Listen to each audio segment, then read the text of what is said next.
It's it's good to see you guys on here. Yeah. We're gonna have fun today, just like we did yesterday. Yesterday was good, right? No, yesterday was really Okay, awesome.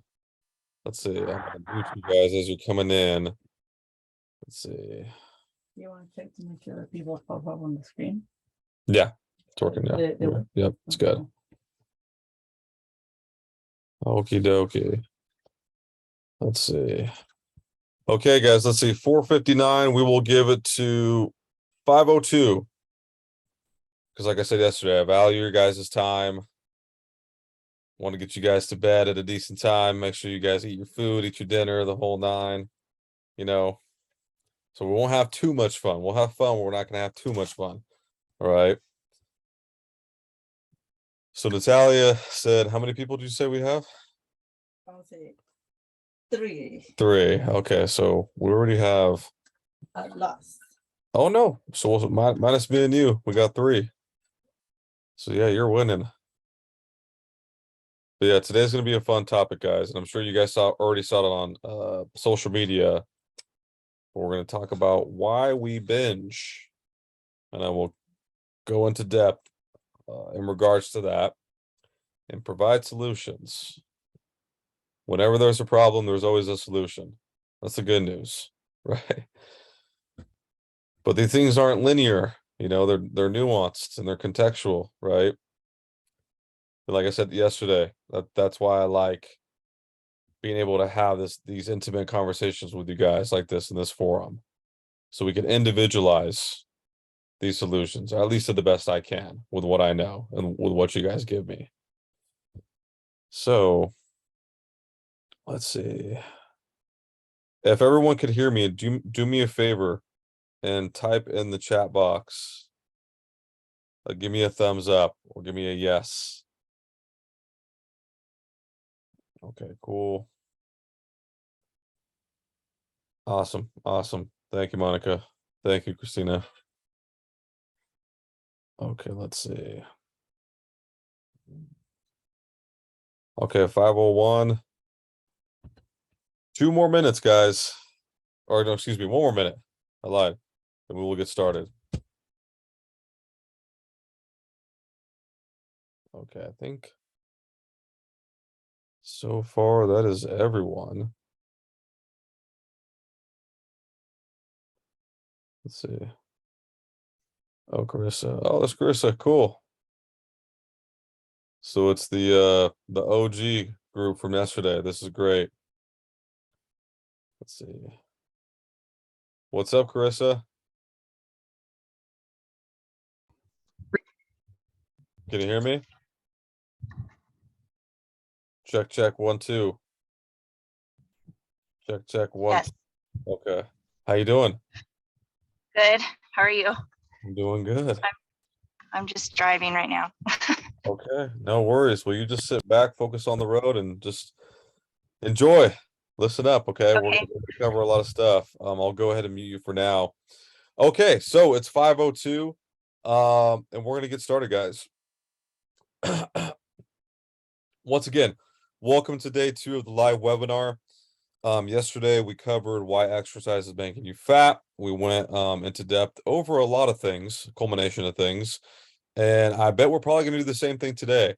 And we're gonna cover why we binge eat, right? Now, first I'll start off by saying this. Does anyone know what binging means? And that you could just type this in the chat box. And it doesn't have to be verbatim, guys. You know what I mean? And we could just sum it up with something, but if you could just type in what you guys think binge eating is. Don't be scared. Don't worry, guys. You guys got this. Type it in. Let's see. Eating when you aren't hungry and continue to eat. Boom. There we go. Yeah. Yeah. Just because overeating, essentially. That's essentially what it comes down to. Having excess of food. Yep. Pretty much. Now, how many of you have binged before when it comes to food? Give me a thumbs up. or a thumbs down if you haven't. That'll be pretty impressive. Yep, thumbs up. Okay, cool. Yeah, I think it's safe to say we could assume that all of us have at some point, right? Now, what the thing about binge eating, like you could overeat in one day and it could set you back 2 weeks, and we could be off for 1 week of our plan, overeat, not follow the plan, and then it could set us back a full month, right? So yeah, binge eating is definitely something that a lot of people struggle with. It's a behavioral pattern that needs to be fixed, because if not, we will end up overeating and stifling our progress. Let's see, we got someone coming in. This is Krista. What's up, Krista? Let's see, did she come in? Okay, I'm gonna mute Krista real quick. Make sure mute all. Okay, cool. Now, and just for the new people that are entering the chat, we're going over binge eating and why we do that, what it is, and how we could stop that. Now, once again, binge eating is really a culmination of things. It's or why we do it. It's a culmination of why we do it. And I actually had some notes here because I want to make sure that I don't jump all over the place and I stay focused on certain key points and then provide solutions with each, right? Now, for a lot of you guys, let's see, Wes, here we go. If you guys haven't muted yourself, please do when you get a chance. Mute all. Okay, just muted everyone. Okay, so when you guys are emotional, how many people will overeat, turn to food, right? Give me a thumbs up. Yes, yes. Cool. Carissa, thank you. Awesome. Be careful while driving. Give me a thumbs up. Okay. All right. Barry, yep, that's right. Now, the thing is this, I used to cover this a lot on the calls, right? Whenever we're feeling overwhelmed, overstressed, we're feeling anxiety, maybe moments of feeling depressed, right? Any kind of emotion that you could think of, a lot of times people will turn to food, because what does it do? It makes us feel a certain way. That's what food does, right? Some people turn to the bottle, some people turn to a pill, some people turn to a smoke, right? And some people turn to food, right? And then what happens is we do this, right, to cover those emotions or to satisfy those emotions. And then what happens is the next day, when we wake up, we're overridden with shame and guilt and disappointment and frustration because we continue to do the same thing, right? And so it kind of goes back to what we talked about yesterday for those people that were on the call about when you're feeling those emotions, it's totally normal to feel that way, right? It's just a matter of diverting that energy, because really a lot of times that's what emotion is. It's just pent up energy into something else that is conducive with our goals and that aligns with our goals, right? As opposed to food.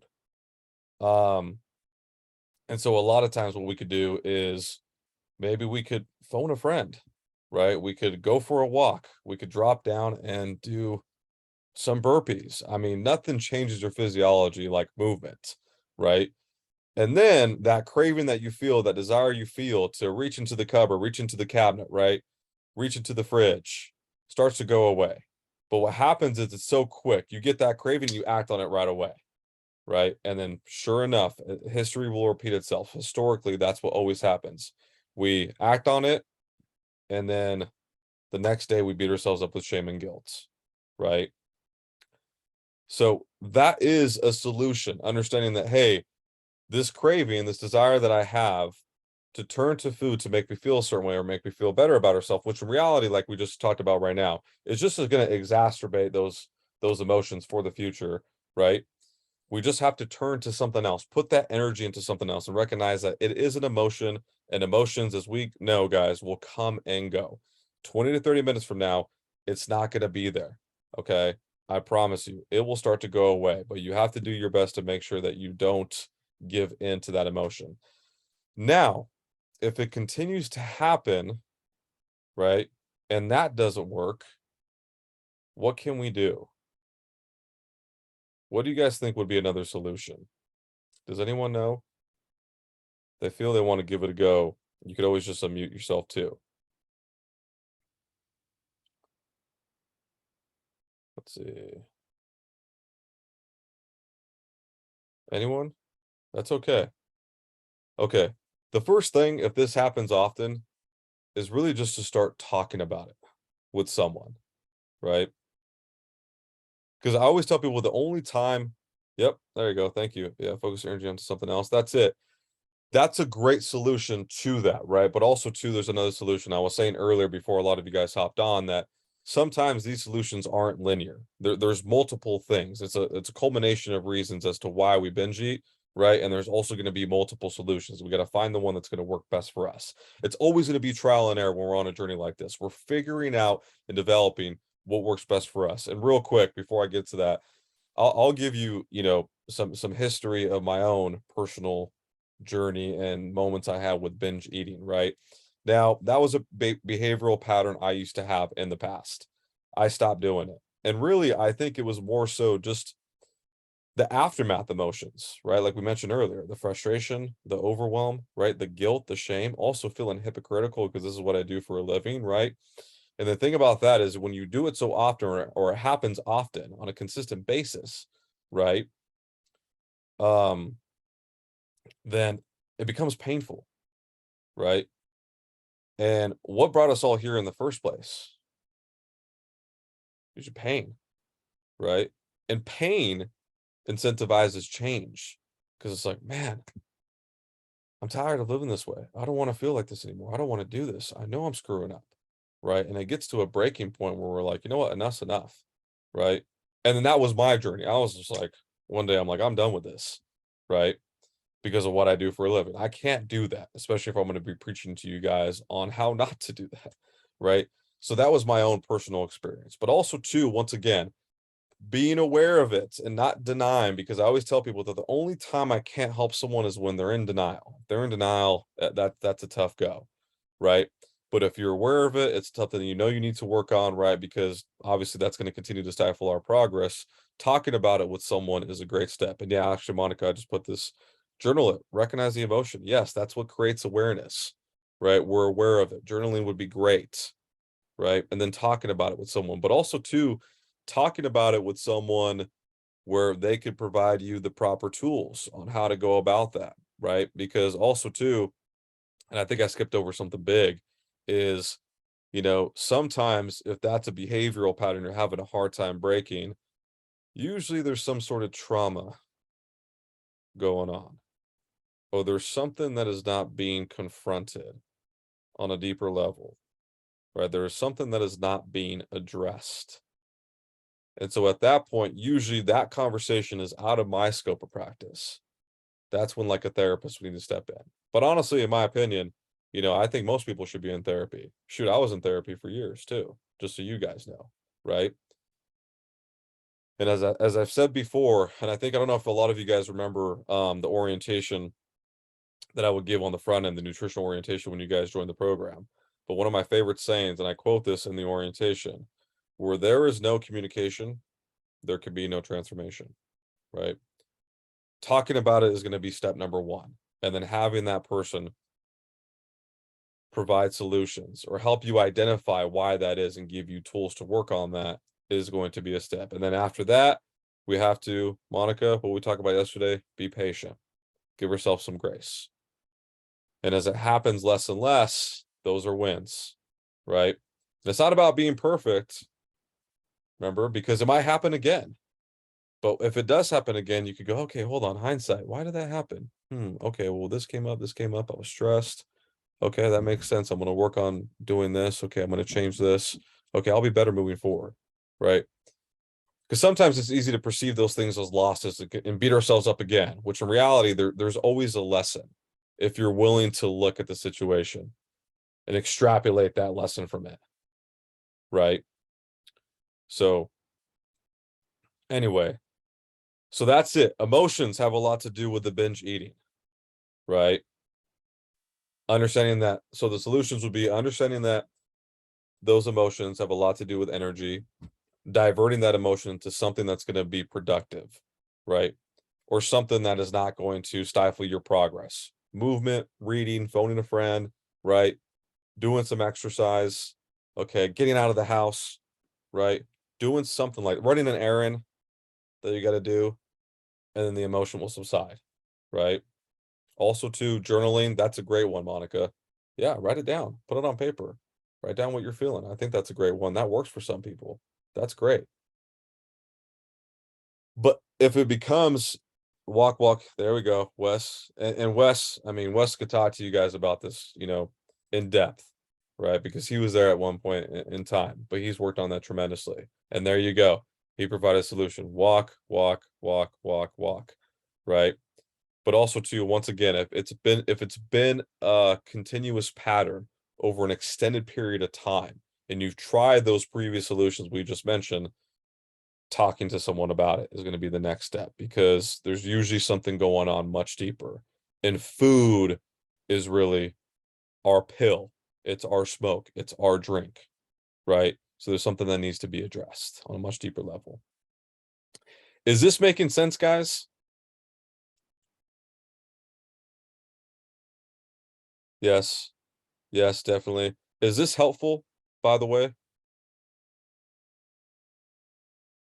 Yes, definitely. Okay. Awesome. Yes. Yes. Okay, great. Awesome. Any questions in regards to that one? What we just covered about the emotions and turning to food to cope with these emotions that we're feeling. Okay. Love it. Okay, you guys are the best. Okay, cool. Now, the next thing I want to talk about, another reason why we binge, and this will go for anyone that has a chronic history when it comes to dieting. And I think a lot of you guys might be aware of this. It's when something is too restrictive. That's another big one, right? When a dieting protocol is too restrictive. And whenever someone is asking me for advice about how they should go about their fitness journey, how what they should choose to follow to lose weight, right? Whether it's a friend, a family member, someone I'm just consulting that needs help, I always have them step back and ask themselves these three questions. Is this going to be sustainable? Is it going to be realistic? And is it going to be enjoyable? If it doesn't check off those boxes, don't waste your time, don't waste your money. Because if not, then usually it's going to be too restrictive, right? And a lot of diets are notorious for cutting this out, cutting total food groups. And listen, I don't want to knock anything, right? But like, let's take keto, for example. Because remember, there's thousands of diets, guys. And certain diets, they have their niche for certain things, right? But overall, when it comes to really lifestyle and wanting to feel better and look better without giving up foods that you love and enjoy, there's very few that you could follow, right? Now, keto in the context of losing weight. If you love carbs, right, which we all do, especially living in Western culture, which most of us who live in SoCal, we love carbs, right? So if you like them, then you're not going to be able to sustain something like that. You're not going to be able to follow a protocol, nor is it going to be enjoyable, right? If you're a type 1 diabetic, yeah, I think keto might be a good protocol, right? If you're doing CrossFit or some type of physically demanding modality, right? Something that's intense, no, I wouldn't recommend keto, right? Because you're not going to feel good, nor you're going to perform well, right? But yeah, anything that cuts out massive food groups or anything that's clinical, right? Usually if you have to lose weight, and like I said, I don't want to knock, oh man, okay, I might get in trouble here. But like usually if you go to the hospital or you go to the doctors to lose weight, usually they'll put you on something clinical, right? A low calorie diet. Okay.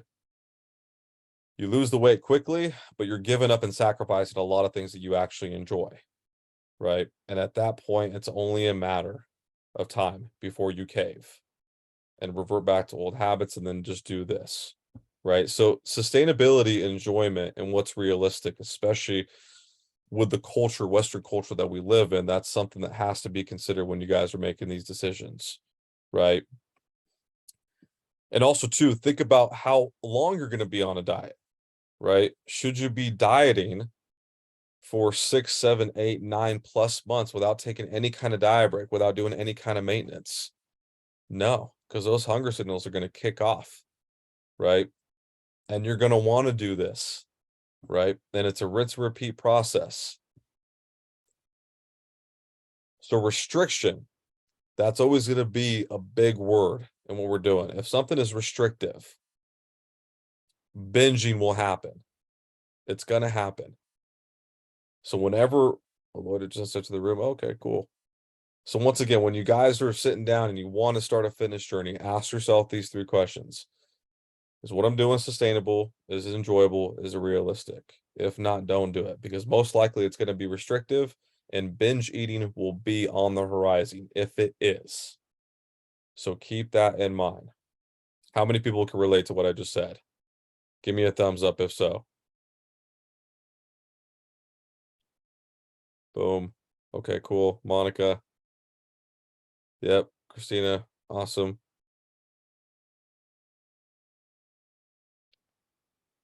Okay, Belinda. What's up, Belinda?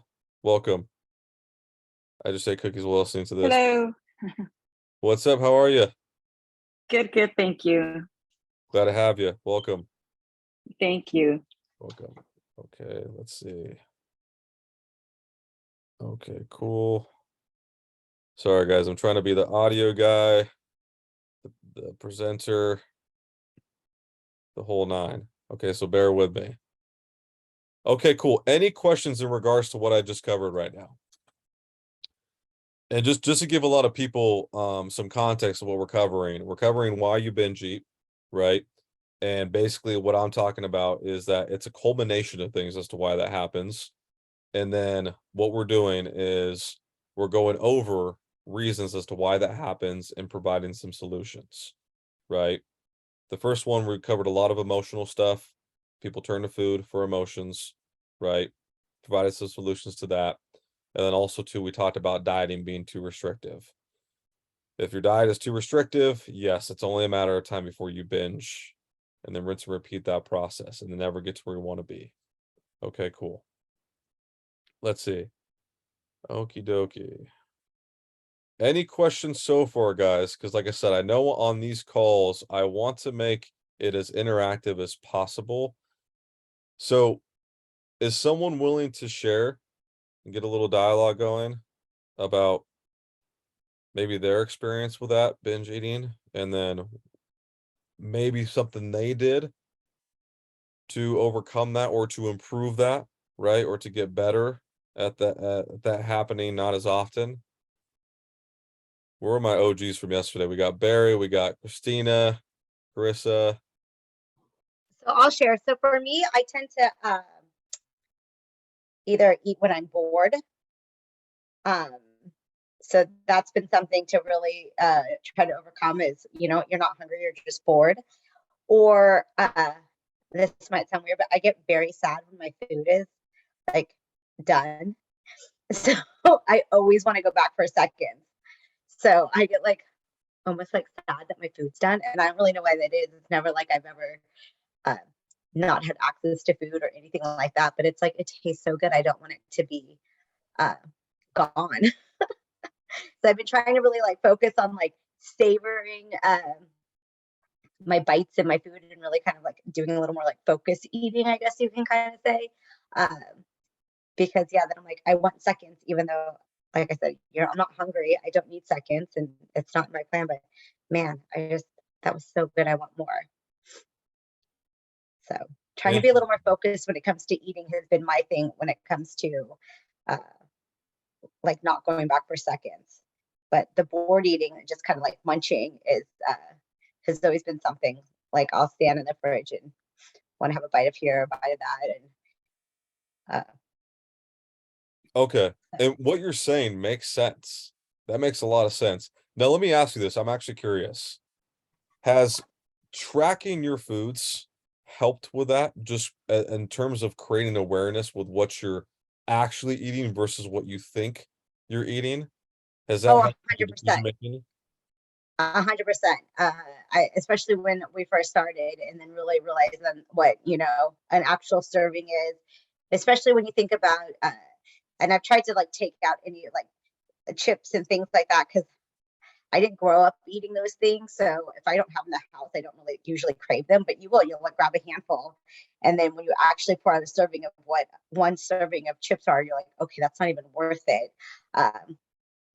Versus, an apple or something of that nature. But yeah, tracking it has really made it easier and more aware of what I'm eating and how much I'm eating. And which is also why I try to like slow down and eat. And which is my focused eating, as I call it. So that way I try to like really kind of focus on what I'm eating and like savor the taste instead of like rushing through my food and then being like, oh, I really want more, and going back for seconds. And it's just like, okay, just let your food settle, drink some water, you're gonna be okay, and you'll have another meal here in a little while and you'll be just fine. That's a big one, guys. Yeah, being actually focused on your eating, being a little more conscientious when you're actually eating, savoring it, chewing, slowing down, right? Not just slurping right through it. That is a big one. And yeah, that's definitely something to be aware of, right? Also too, and something you said earlier, but real quick before I get to that, something to highlight, also not drinking enough water is also a big thing that will increase hunger signals. And if that's the case, you're most likely going to overeat or want to overeat, right? So that's also something to be aware of, guys. It's super simple. It's just drink more water, especially if you're not tracking what you're doing right now. But speaking of the tracking, it's like, and I've said this time and time again before with a lot of you guys when we did the orientation, where it's like, if I had to sum up what we do with our clients in one sentence, right? Basically, we're going to, and this is the thing about tracking, what it does, we're going to raise your level of awareness, right? Which in turn is going to improve your decision-making skills when it comes to your food, right? Which in turn is going to be the most important thing for long-term success. Because the outcomes and the results that we have are really just a series of decisions that we make, right? And so that's the tracking everything that we do across the board. It creates that awareness and improves our decision-making skills, right? And when you said boredom, that's a really good word, because that's actually going to be the segue into the next thing I'm going to cover. Because like I said, binge eating is a culmination of things, right? And what people don't realize is that environment and behavior, or no, excuse me, environment and people are the two biggest driving forces in behavior, right? And it reminds me of that saying, like out of sight, out of mind. If you're sitting on the couch and you got a clear bird's eye view of the ding dongs and the ho hos and the Twinkies right there, right? You're most likely going to want to reach for them. Do you get what I'm saying? That temptation is very real too. So it's really just setting up your environment in a conducive way with your goals. Like those are also things that you got to change as well, right? Because if you have access to it, there's a good chance that you're going to want it, right? And if it's a pattern that you struggle with before, limiting that, putting it out of sight, talking to someone about it, that's especially in the household or in the environment, also helps out too. So it's a matter of being aware of those things, right? Like I said, this isn't one thing, guys. It's not like there's one reason why you binge eat. No, it's really a culmination of things, right? And it comes down to the individual. Like Christina had some great insight based off of her personal experience, right? That's another angle, another perspective to look at this from, which is great, you know. The boredom, slowing down when you eat, man, it's such a simple tip, but it's profound, and it will go a lot of way for a lot of people, maybe even some of you guys here, right? But also too, thinking about, yeah, your environment. Is my environment set up in a way for me to succeed? You know, when it comes to work, walking into the office, right? What do you have access to? What do you have access to at home? Right? Think about where you spend the most time at. What does that look like? What's around you? What do you have access to? Is this tempting? Do you feel like you're going to fall plan if it's sitting right there? Well, in that case, we should probably do something about it, right? We should probably change it. Do you get what I'm saying? And little things like that will go a long way. So I'll always challenge you guys to step back and look at that, especially if that's something that you can relate to and if what I'm saying resonates. Look at your environment. Is it set up in a way for me to win? If not, then let's make those changes where we need to, right? As far as what you have access to when it comes to food. Okay. Yeah, because I know like when you get bored, you sit down, you turn on Netflix, you're watching a show, you're like, oh, I kind of want to snack a little bit, right? But is that snacking going to benefit us? Do we work it into our plan? Did we not know? Next thing we know, we grab the bag of chips, we go to have one. 5 minutes later, our hands sit in the bottom of the bag. We're like, oh shoot, I ate the whole thing. It's like, where did that come from? How many of you guys do that? Where it's like you eat it, and then you're like, you don't even know why I did that. Why did I do that? Why did I crush that bag of Doritos? Why did I crush that whole, box of See's candy? Right? It's like, where'd that come from? Sometimes it's boredom, you know? That's really what it comes down to. All the time. And then I feel awful. Yep. And Belinda, I don't know if you heard this earlier, but what I was saying that where's Belinda real quick? And thank you, Christina, by the way. I appreciate you. That was great. Let's see. Belinda, I'm gonna unmute you real quick. I don't know if you can chat right now. Yes. Can you hear me? Yes, I can hear you. Okay, all the time, and then I feel awful. Tell me about that. What do you do all the time? Eat a bag of chips all the time. Like not a big one. So, like they're the tiny ones. This is where it's awful. They're those tiny ones that like 100 calories. So when I get home, this is why I need to like prep snacks or something. So I get home and I'm starving and I'll eat a small little bag and I'm like, oh, it's just a little bag. But then I'll end up eating 3 and then I feel awful because I'm like, I did it again. It's like, it doesn't make me feel better, but I guess it does kind of stop that hunger. But it's an awful snack, like a bag of chips. And it ends up being like 3 little bags, which is actually a regular size bag at the end. And yeah, and I feel awful because, so I'm not like, I wouldn't say like I'm extremely overweight, maybe like 15, 20 pounds overweight, but it's not, it doesn't help. And then that's when I feel awful. It's like, no wonder I have this big panza because I'm eating 3 bags of chips every day when I come home. I don't know if that makes sense. Totally makes sense. And this tells me a lot, right? And that pain, right, you feel, that shame, that guilt in regards to that, in hindsight, right, is telling you that something needs to change. Something's Yes. got to give, right? And I say that like pain is a great incentive to change. Most people, when they make those drastic 180s in life, they always have some sort of rock bottom story, right? Or some sort of to riches story, right? And so with you, if you just step back and look at your day, with what you just mentioned right now, what comes to my mind is that saying that if we don't plan our day plans us, right? And so a lot of people that that's I true. coach in the program, and Wes could attest to this too, because we talk about it all the time whenever we get together or whenever we're doing our check-ins. But the people that are the most successful in our program are very structured, routine oriented, they're very organized, and they're avid planners, right? All the cliches. If we fail to plan, we plan to fail, right? But all those cliches are rooted in truth, right? Because the thing is, it's like we might have a plan in our head of how the day is going to go, or how at least we want it to go, right? But what happens is we become reactive from the time that we wake up. We get a call from this person, we get a call from that relative, we get a text from this person, we get this email coming in. Next thing you know, oh crap, I got to get ready to drop off the kids. We do that, right? We get pulled into a meeting when it comes to work. Oh, we forgot to eat. By the time lunch rolls around, we're starving. We do this, right? We go back to work. By the time we get off, we stayed overtime. It's later on. We come home, we're starving. And then we do this again. And we're like, oh, Yes.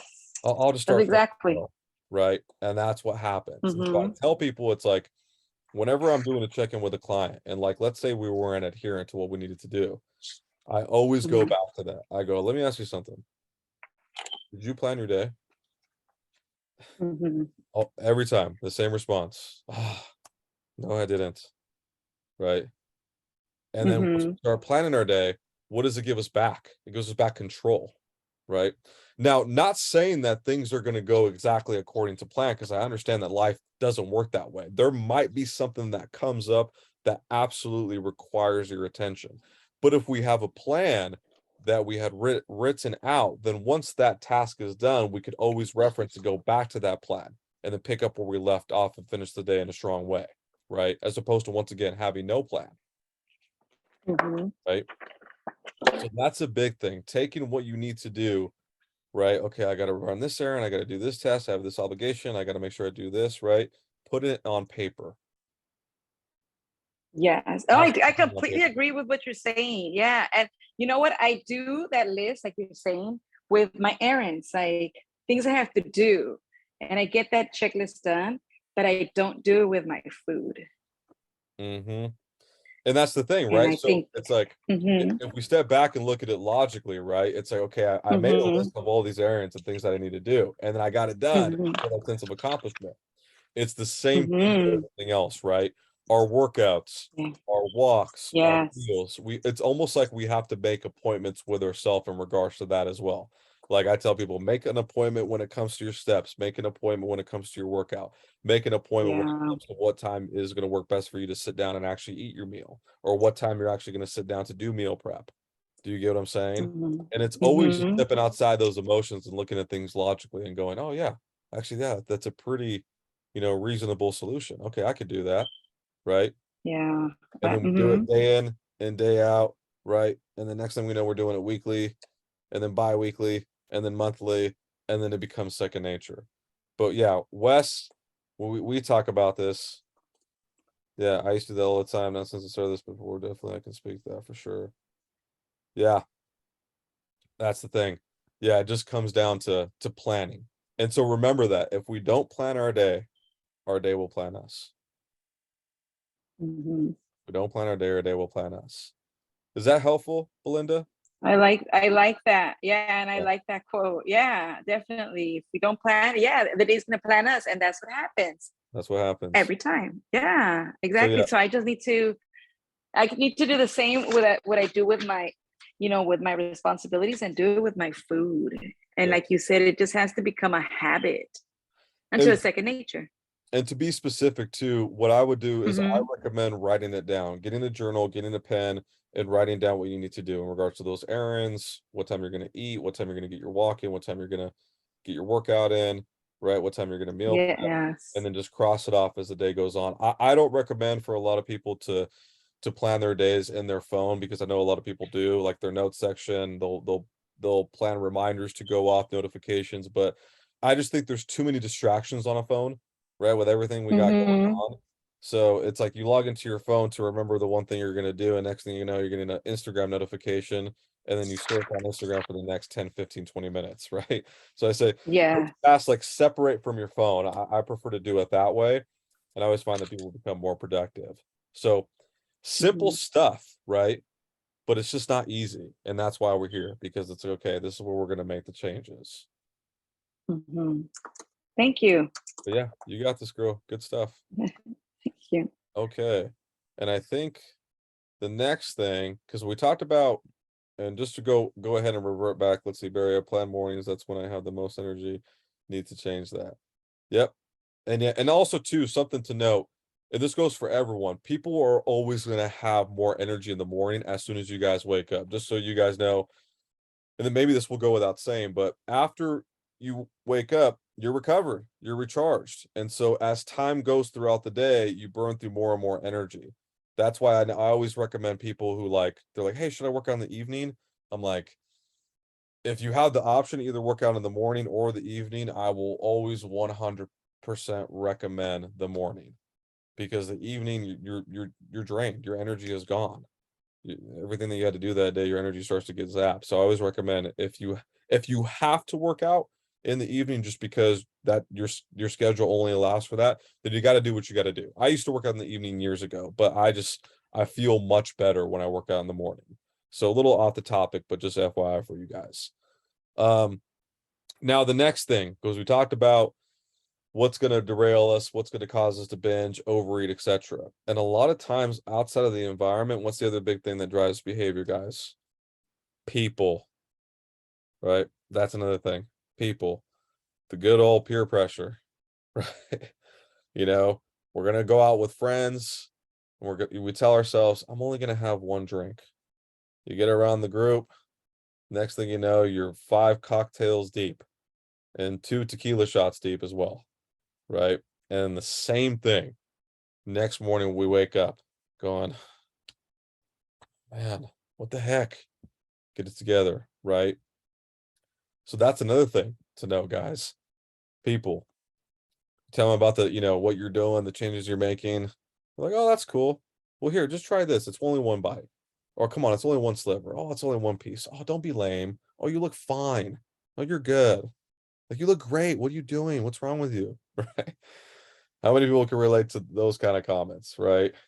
Whenever you're on a journey like this, give me a thumbs up if you've heard that before too. Yep, me.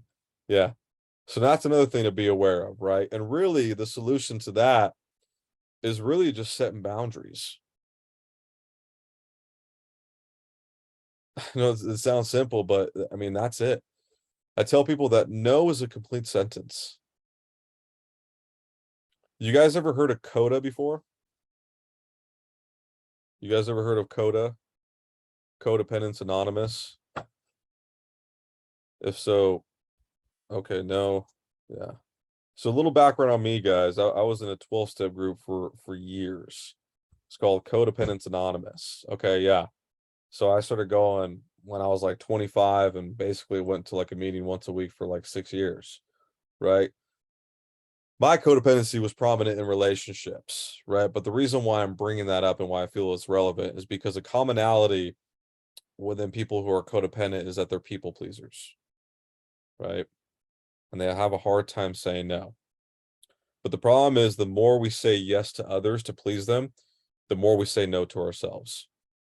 So always remember that. The more we say yes to others and yes to this, yes to that, the more we say no to us and our goals, right? And it's always a reminder that understanding that, the changes that you guys are making is one of the most selfless, admirable, honorable ones you can make.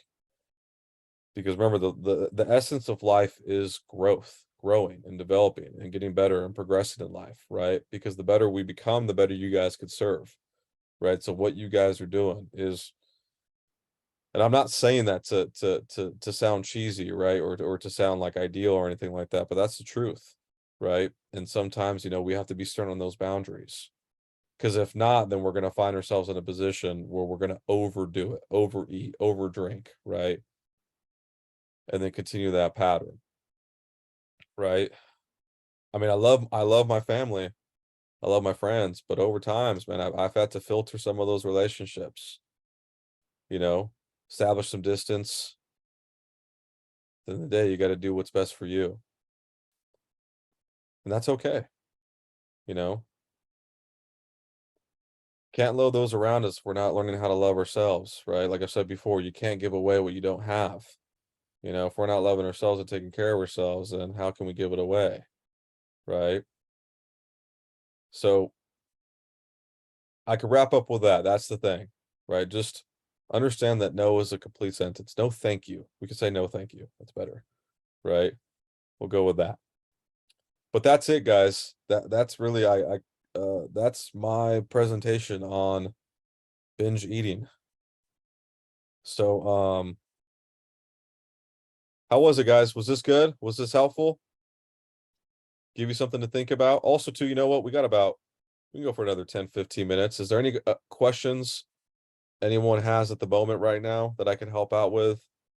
Or any kind of, situation that they're not sure how to overcome or how to go about it, how to improve?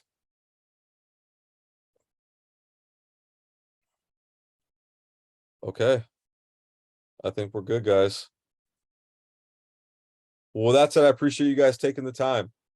And once again, if you guys, after the fact, once we end right here, if you guys have any questions that come up like, oh, shoot, I forgot to ask them this, feel free to shoot me a message. I'm always a message away, but I appreciate you guys taking the time. This was great. And with that said, I will see you guys tomorrow.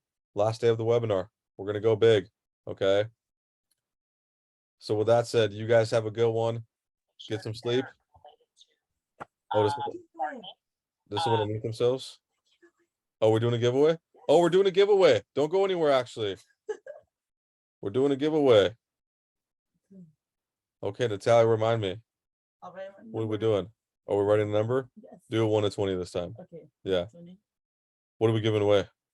Um, We're doing a giveaway, guys. Don't go. This is gonna we're involve Amazon. this is gonna involve money. Okay, we're gonna give 50 away bucks. a $50 gift card again. Yesterday, hold on, guys. Actually, no, go ahead. So Natalia is gonna write a number on her hand from 1 to 20. The person that could guess the number in between that and put in the chat box is gonna get an Amazon gift card from us. Okay, 50 bucks.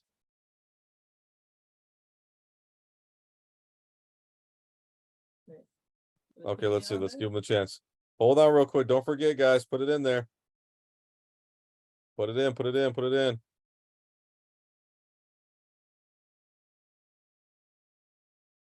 Okay, let's Anybody see. put this one? No, it was 1 to 20, babe. Yeah. It's like that was a little too high. Okay.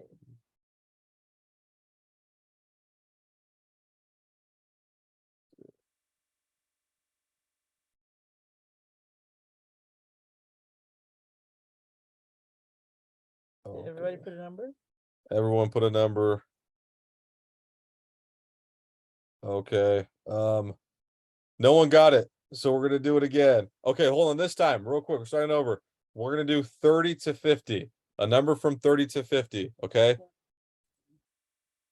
Put in your number, guys.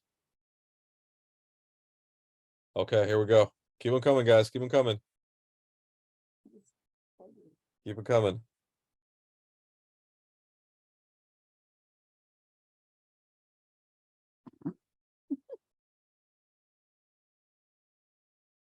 Oh, Oh my God. is that everybody? I think that's everyone. It was 44. 44. You guys got so close. And no one got it. Last one. So what does that mean? Okay, last one, guys. Hold on. Easier. We're gonna do this just to increase the odds. Okay. We're going to do because how many people are on this call? Let me get this. We got 1, 2, 3, 4, 5, 6, 7, 8. Okay. We're gonna do 50 through 60. That's it. Put in a number, guys.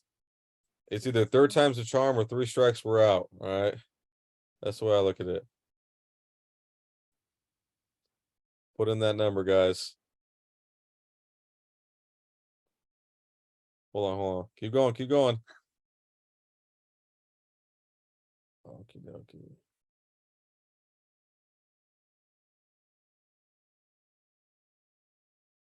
Oh my God. I'm good. Did everybody put a number? Everyone put a number. Okay. This is the number that I picked. 59. 59. Okay, no one got it. I don't know what to do, baby. You're This so point. close. Yeah. Well, just because no one won, we're gonna do the giveaway of $100 tomorrow. We're gonna do $100 So tomorrow. show up tomorrow. There we go. Tomorrow. $100 giveaway, guys. Okay. We'll do that tomorrow. Okay, yeah. All right. Okay, guys. So last day tomorrow, 5 o'clock. Be ready to go. And we're gonna be covering. I totally forgot.